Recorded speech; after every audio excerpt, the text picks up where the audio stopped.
Welcome back everyone in the sixth video lecture of our Python tutorial series. In this video, we are going to talk about some Python basics. तो हमें basics का पता होना इसलिए आवश्यक है क्योंकि हमें तो कमांड हासिल करनी है पाइथन के ऊपर। तो एक एक करके इन बेसिक्स को समझते जाते हैं और कमांड की ओर बढ़ते जाते हैं। तो पहला पॉइंट हम देखते हैं। पहला पॉइंट कह रहा है कि पाइथन एक हाई लेवल लैंग्वेज है, मतलब कि इसके सिंटैक्स जो हैं वो यूज़र फ्रेंडली ज़्यादा हैं मशीन फ्रेंडली होने के बजाय। मतलब लैंग्वेज होती है दो टाइप की, एक तो होती है हाई लेवल और एक होती है लो लेवल। हाई लेवल में वो लैंग्वेज आती हैं जिनके सिंटैक्स यूज़र फ्रेंडली ज़्यादा होते हैं, और लो लेवल में वो आते हैं जिनके सिंटैक्स मशीन फ्रेंडली ज़्यादा होते हैं। तो ये आपको पॉइंट समझ में आ गया होगा। सेकंड पॉइंट की ओर बढ़ते हैं। सेकंड पॉइंट कह रहा है कि Python is a case sensitive language.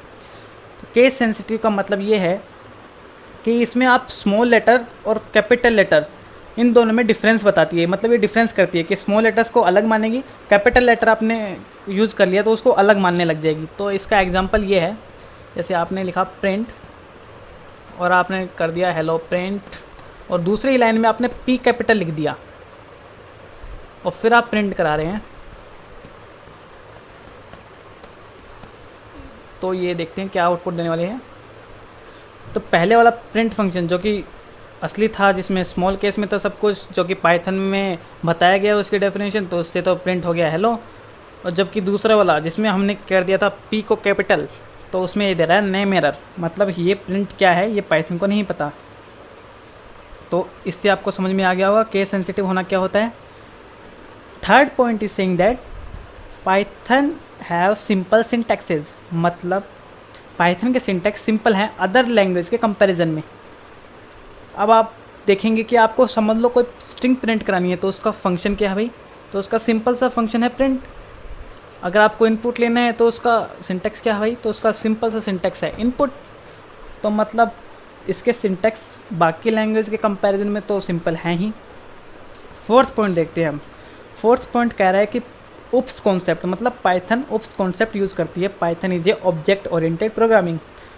तो आपने देखा है कि जैसे ही मैंने लिखा a = 5, तो यहाँ पर ऐसा नहीं है कि कोई वेरिएबल क्रिएट हो रहा है जिसमें वैल्यू गई है 5। यहाँ पर क्रिएट हो रहा है एक ऑब्जेक्ट जिसके अंदर वैल्यू गई है 5, और a एक रेफरेंस वेरिएबल है जो उसको रेफ़र कर रहा है।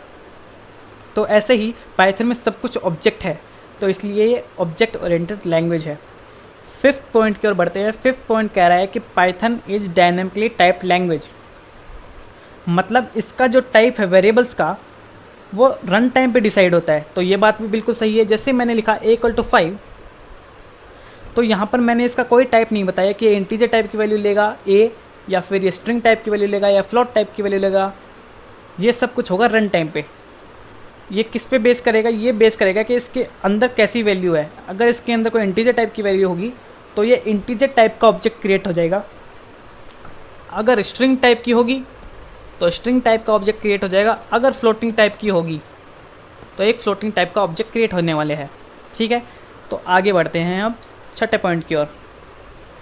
6 point saying that indentation in place of curly braces. मतलब पाइथन यूज़ करता है इंडेंटेशन, मतलब वाइट स्पेसेस यानी स्पेस बार, स्पेस यूज़ करता है in place of curly braces की जगह। तो आपने अगर कोई प्रोग्रामिंग लैंग्वेज पहले पढ़ रखी है तो आपने देखा होगा जब भी हम कोई फॉर लूप, वाइल लूप या फिर फंक्शन यूज़ करते हैं तो उसका स्टार्ट यानी स्कोप, उसका स्कोप कैसे डिफाइन करते हैं कि यार ये कहाँ से कहाँ तक है, इस फॉर लूप का असर कहाँ से कहाँ तक होने वाला है।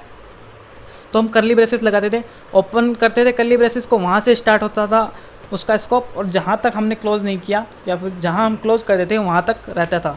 यानी इसके बीच में जितनी भी हम लाइनें या इंस्ट्रक्शंस लिखने वाले थे वो सब फॉर लूप के अंदर आने वाले थे। पर पाइथन में ये फीचर हटा दिया गया है। पाइथन इनको यूज़ नहीं करता। पाइथन बोलता है कि जैसे ही हमने दिए स्पेस, यानी 4 टाइम आप दबा देते हैं स्पेस बार को, यानी इंडेंट कर देते हैं, वहाँ से जो उसके बाद आप लाइनें लिखने वाले हैं इंस्ट्रक्शंस की वो सब फॉर लूप के अंदर आने वाली हैं। और जैसे ही आप इसको कर देंगे डी इंडेंट, यानी स्पेस जैसे ही हटा देंगे, वहाँ पर पाइथन का इंटरप्रेटर समझ जाएगा कि यहाँ पर हमने स्कोप ख़त्म कर दिया है फॉर लूप का। ठीक है, जैसे मैं एक थोड़ा सा एग्जांपल आपको बताता हूँ। जैसे आपने फॉर यहाँ पर लिखा, वैसे फॉर लूप का सिंटैक्स नहीं होता, पर मैं आपको एक एग्जांपल ही बता रहा हूँ। जैसे आपने यहाँ पर लिख दिया हेलो, और मैं इसको थोड़ा कॉपी कर लेता हूँ एक बार के लिए। और आपने यहाँ पर लिख दिया हेलो, यहाँ पर लिख दिया हेलो। तो ये सब फॉर लूप के अंदर हो। जैसे ही मैंने इसको डी इंडेंट कर दिया और यहाँ पर मैंने लिखा प्रिंट हेलो, तो ये 3 लाइनें ये आने वाली हैं फॉर लूप के अंदर, और ये 4th लाइन जिसमें मैंने लिखा है प्रिंट हेलो, ये फॉर लूप के बाहर है। तो आप इसका सिंटेक्स देख के समझ रहे हैं, आपको पता चल जाएगा आराम से कि कौन से इंस्ट्रक्शंस लूप के अंदर है, कौन से बाहर हैं। ठीक है, तो 7th पॉइंट की ओर बढ़ते हैं। 7th पॉइंट कह रहा है कि यूजेज वेरिएबल विदाउट डिक्लेरेशन, मतलब ये डिक्लेयर तो करता नहीं वेरिएबल को, सीधा ही उसमें वैल्यू असाइन करके यूज़ कर लेता है। तो बिल्कुल सही है, जैसा कि हमने पहले 5th पॉइंट में देखा था कि ये डायनेमिकली टाइप लैंग्वेज है, मतलब यहाँ पर आपको पहले इसका टाइप नहीं बताना पड़ रहा है, ये रन टाइम पे ही इसका टाइप ले लेता है। बिल्कुल ऐसा ही 7th वाला पॉइंट बोल रहा है कि ये डिक्लेयर नहीं कर रहा, मतलब ऐसा नहीं बोल रहा कि इंटीजर टाइप का मैंने डिक्लेयर किया एक और फिर मैं उसके अंदर वैल्यू डाल रहा हूँ इंटीजर टाइप की, ऐसा नहीं करता, सीधा ये वैल्यू असाइन करता है और यूज़ करने लग जाता है। तो ये बिल्कुल सही है पाइथन का फीचर। 8th पॉइंट की ओर बढ़ते हैं। 8th पॉइंट कह रहा है कि use interpreter to convert high level language into machine level language. तो इंटरप्रेटर की क्या आवश्यकता पड़ गई, तो ये मैं आपको बताता हूँ कि जो आपने कोड लिख रहे हैं, आपने समझ लो लिखा प्रिंट करने के लिए कोड प्रिंट हेलो, तो ये हमें समझ में आता है पर ये मशीन को समझ में नहीं आता, क्योंकि मशीन को समझ में आती है सिर्फ एक लैंग्वेज, वो होती है बाइनरी यानी 0-1 की लैंग्वेज। तो अगर मशीन को वो समझाना है जो हमने लिखा है, उसके लिए चाहिएगा एक ट्रांसलेटर जो कन्वर्ट कर दे हमारी लैंग्वेज को उसकी लैंग्वेज में, तो वो काम करता है ट्रांसलेटर। और ट्रांसलेटर होते हैं 2 टाइप के, एक होता है कंपाइलर और एक होता है इंटरप्रेटर। कंपाइलर और इंटरप्रेटर में फ़र्क समझाने के लिए आप देखिए कि जैसे ये हमारे लाइन ऑफ इंस्ट्रक्शंस लिख रखे हैं बहुत सारे, तो कंपाइलर क्या करेगा, इन सब को पहले पूरा मशीन कोड में कन्वर्ट कर देगा, फिर उसके बाद आउटपुट देगा। अगर इसमें से अब ऐसा कुछ हो जाता है कि आपको 4th लाइन में एरर है, तो वो आपको पहले एरर बताएगा कि आप पहले इस एरर को ठीक कीजिए, फिर मैं इसको कन्वर्ट करूँगा पूरे को, फिर मैं आपको आउटपुट दूंगा। अब इंटरप्रेटर का केस लेते हैं। इंटरप्रेटर के केस में क्या होता है, ये पूरे को एग्जीक्यूट नहीं करता एक टाइम पे, पहले एक लाइन को करता है, यानी आपको पहले पहली लाइन को जाएगा, पहली लाइन को कन्वर्ट करेगा, उसका आउटपुट देगा, फिर दूसरी लाइन पे जाएगा, दूसरी लाइन को कन्वर्ट करेगा मशीन लैंग्वेज में, फिर उसका आउटपुट दे देगा। ऐसे ही करके एक लाइन का करता है। तो इसका एग्जांपल मैं आपको बता देता हूँ। जैसा आपने लिखा print hello print hello print hello, और फिर 4th लाइन में आपने कर दिया इस वाले का आपने पी कैपिटल कर दिया, यानी एरर देगा, और फिर आपने एक और लिख दिया प्रिंट हेलो। तो अगर ये कंपाइलर होता तो जैसे ही हमने यहाँ पर एरर दी है तो ये एक भी आउटपुट नहीं देने वाला था आपको, ये पहले बोलता कि यहाँ पर आप प्रिंट में पी छोटा कर दीजिए और फिर आपको आउटपुट देता हूँ मैं। पर ये चूँकि पाइथन इंटरप्रेटर यूज़ करती है तो यहाँ पर ये आउटपुट देने वाला है, पर ये कितने आउटपुट देगा ये आपको देखने के लिए इसको एग्जीक्यूट कराना पड़ेगा। तो एग्जीक्यूट कराइए। तो इसने दिए हैं 3 आउटपुट, यानी ऊपर के 3 प्रिंट स्टेटमेंट रन हो गए, उनका आउटपुट आ गया। और 4th जिस लाइन में हमने एरर दी थी वहाँ पर ये एरर शो कर रहा है और उसके नीचे वाला प्रिंट स्टेटमेंट इसने चलाया नहीं है, यानी उसको एग्जीक्यूट ही नहीं किया।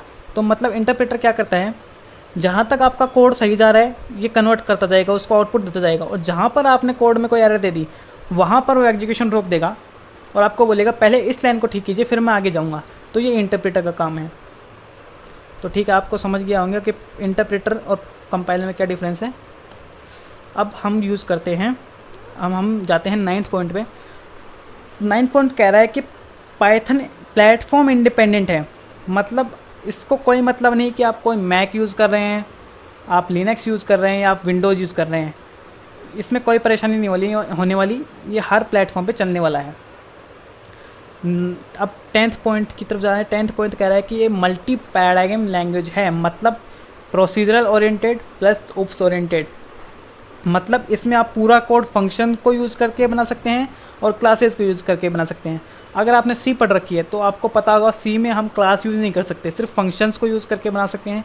और आपने जावा पढ़ रखी है तो आपको पता होगा कि जावा में सिर्फ हम क्लास का यूज़ करके ही कोई भी प्रोग्राम बना सकते हैं। पर पाइथन दोनों फीचर्स को सम कर देती है, यानी आप दोनों का यूज़ करके बना सकती हैं, या तो आप प्रोसीजर को यूज़ करके बनाइए, ओप्स को यूज़ करके बनाइए, या दोनों को यूज़ करके भी बना सकते हैं। ठीक है। 11th पॉइंट बोल रहा है कि ये ओपन सोर्स है, मतलब पहला तो फ्रीली अवेलेबल है और दूसरा इसमें आप चेंज भी कर सकते हैं। तो यहाँ पर हमने बेसिक्स कुछ पढ़े हैं।